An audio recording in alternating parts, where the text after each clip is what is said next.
The sun shimmered off the polished surface of a cherry-red sports car as it pulled into the driveway of a sprawling waterfront mansion in Geist, Indiana.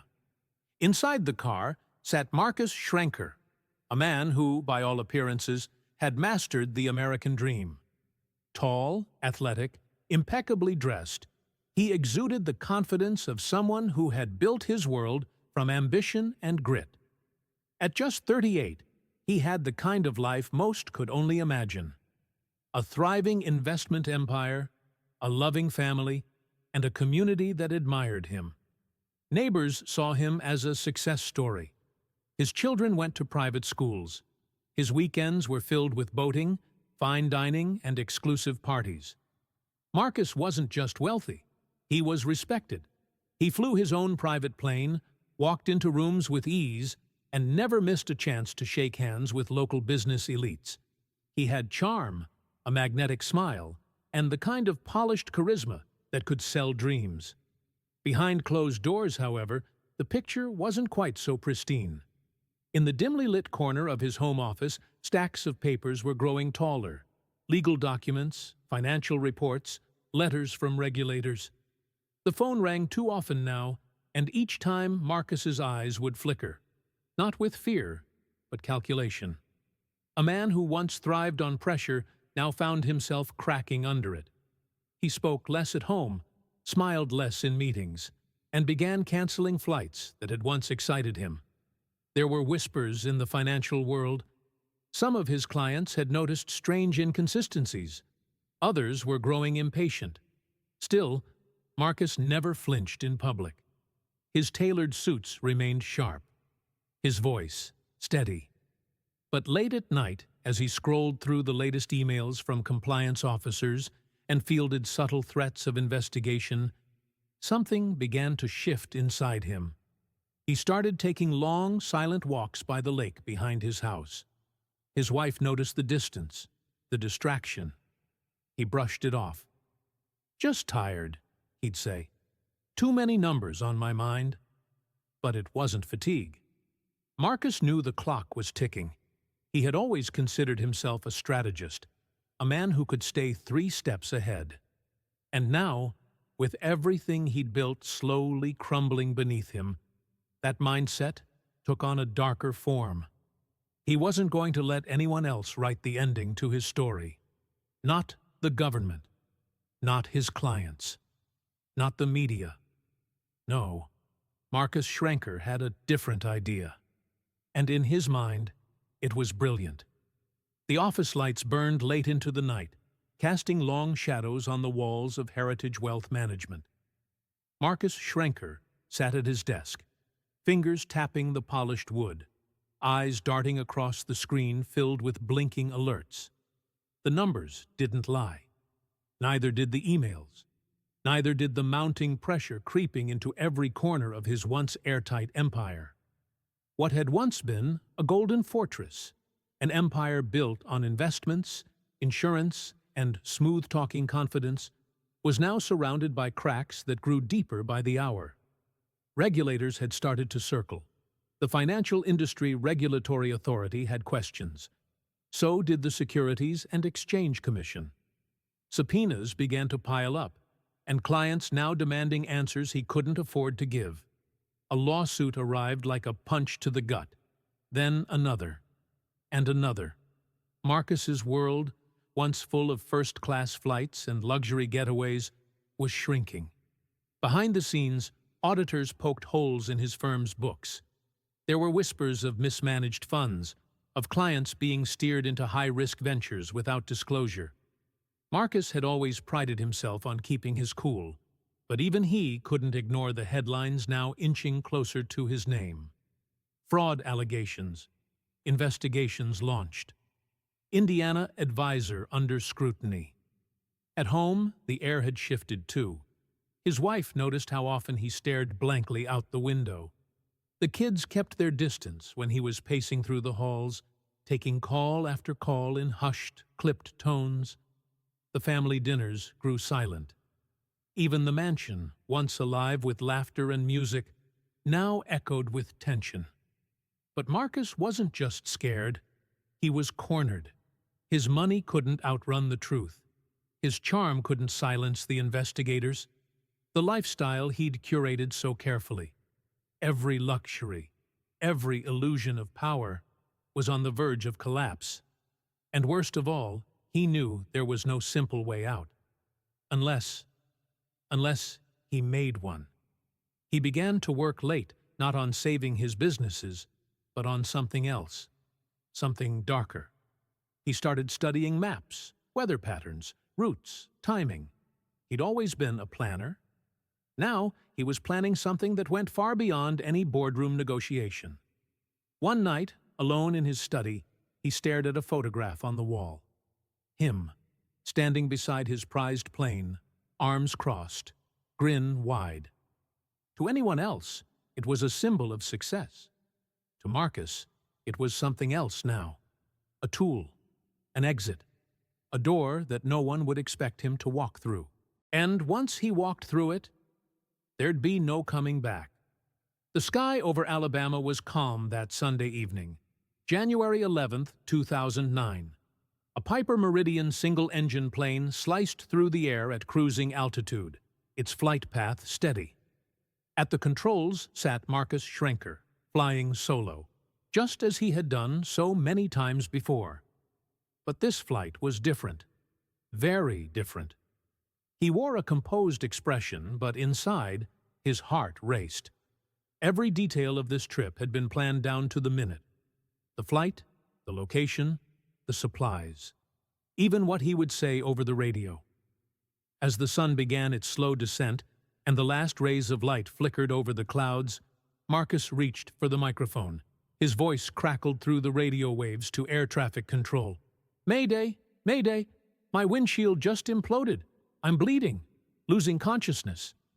The words were sharp, urgent, desperate, but they were also a script. A few moments later, as his plane hummed quietly through the sky, Marcus unbuckled his harness, reached into the back, and grabbed a parachute. He looked over the cockpit one last time, not at it, but through it. This wasn't a machine anymore. It was a decoy, a flying coffin meant to tell a story no one could prove or disprove. With steady hands and a mind trained in risk, Marcus flipped the autopilot on, opened the door, and jumped. The wind roared around him as he plunged through the open air. Below him wasn't just ground, it was his second chance. If everything worked as planned, the world would believe the man known as Marcus Schrenker had died somewhere above the swamps of northern Florida. He landed far from the plane's intended crash site, hidden in the dark fringe of a rural landscape. Waiting for him behind a chain-link fence, exactly where he'd left it days before, was a motorcycle, tarped, fueled, and ready. He threw off his parachute, mounted the bike, and disappeared into the night, with the rumble of an engine and the weight of a new identity pressing down on his shoulders. Meanwhile, hundreds of miles away, his aircraft flew on, pilotless, silent. Then came the explosion. The Piper slammed into the wetlands of East Milton, Florida, shattering into a mess of twisted metal and scorched earth. Emergency responders scrambled to the scene, expecting the worst. But as they picked through the debris, something didn't add up. There was no body, no blood, no sign of a pilot at all. Just a broken plane, a chilling radio call, and a growing sense of unease. Somewhere, someone had vanished. Not in the wreckage, but in plain sight. The plane came down with a thunderous crash in the Florida wetlands, its remains scattered among reeds and twisted trees near East Milton. Smoke curled into the sky as emergency teams rushed to the scene, expecting the worst. A mid-air emergency, a mayday call, a solo pilot allegedly bleeding and disoriented. Surely there would be a body. But what they found instead was silence. No blood, no body, no signs of trauma in the cockpit, no evidence that anyone had been injured, let alone killed. Just an empty wreck. The investigators paused. Something didn't sit right. It wasn't just what was missing. It was how clean the scene was. No seatbelt buckle strained, no cracked glass tinged red, just carefully abandoned controls and a headset askew. Word spread quickly through the aviation community. The registered owner of the plane? Marcus Schrenker, a financial advisor from Indiana, solo pilot, well-known, wealthy. But when they checked his flight plan and background, the mystery only deepened. Marcus had taken off from Indiana. The crash happened hundreds of miles away, and somewhere in between, he disappeared.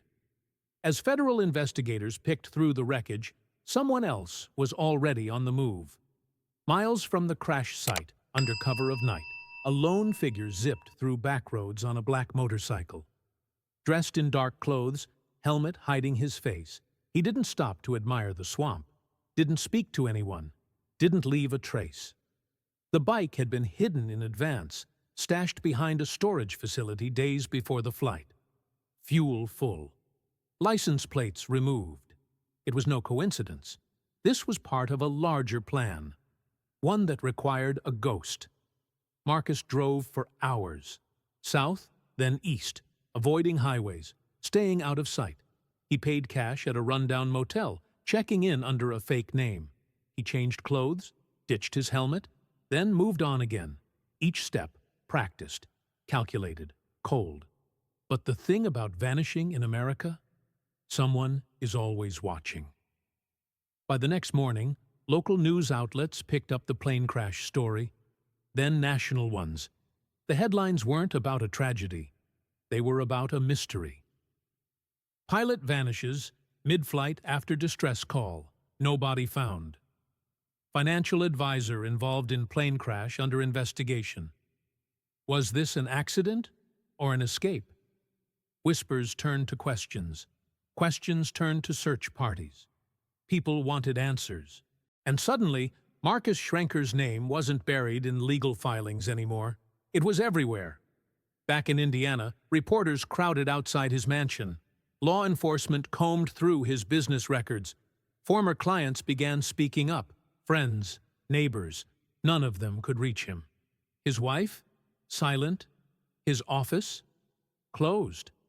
Meanwhile, the man himself was slipping through America's back roads, avoiding cameras, ditching phones, and racing toward the edge of a new identity.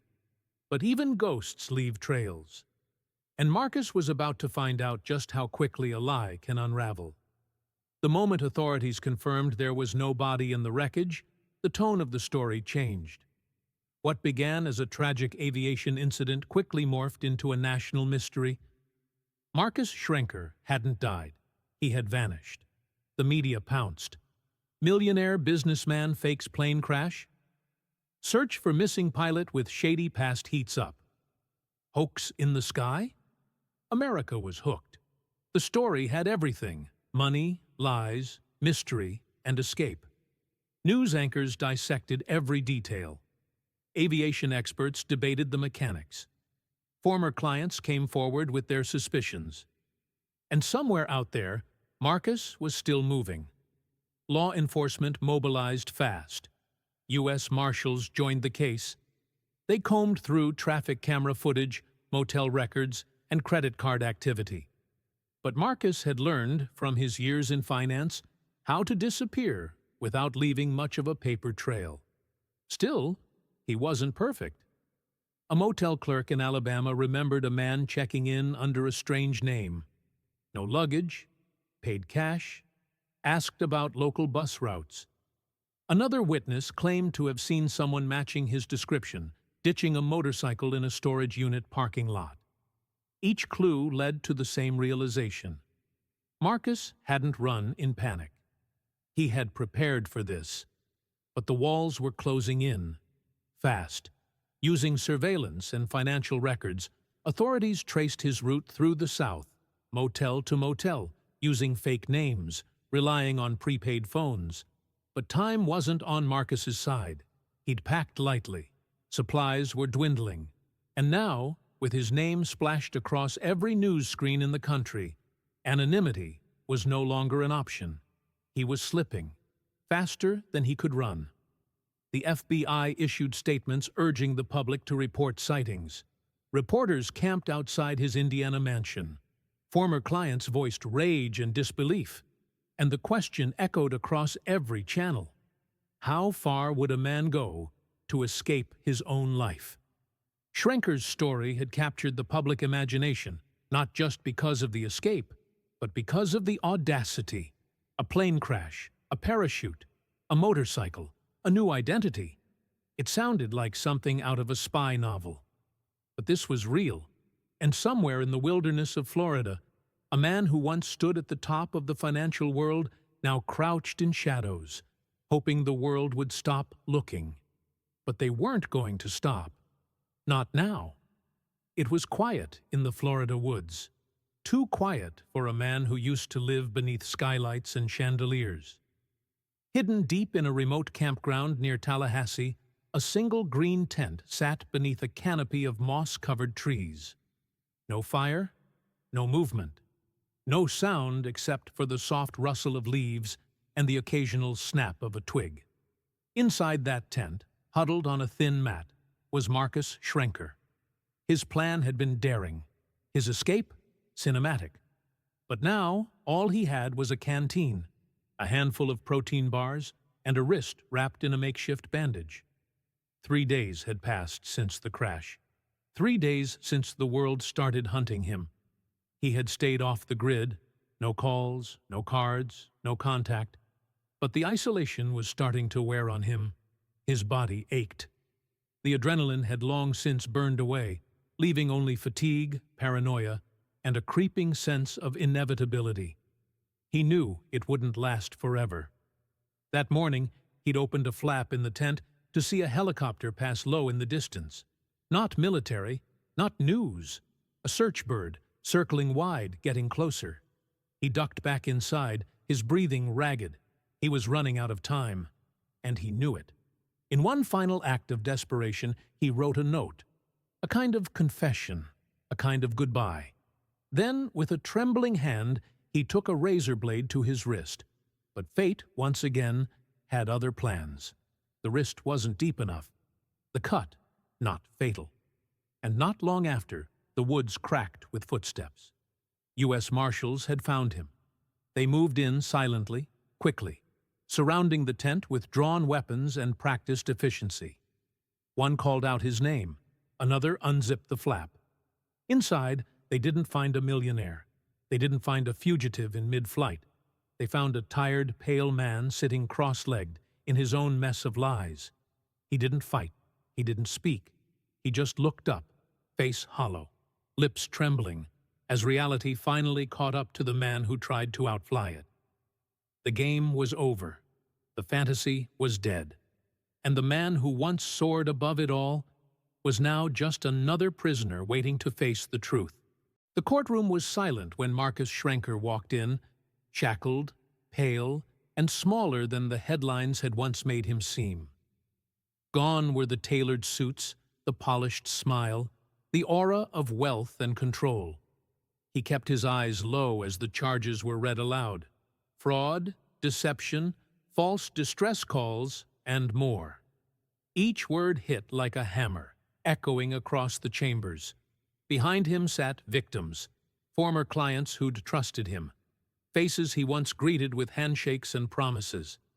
Now they stared, cold and unblinking, as he stood alone at the defendant's table.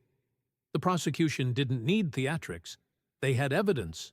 They had flight logs, fake aliases, money trails, and crash reports. They had a timeline too perfect to be coincidence and too reckless to ignore. Marcus said little. When the verdict came, there was no outburst, just a single nod. He was sentenced to prison. Years behind bars, not just for the fraud, but for the sheer audacity of his flight.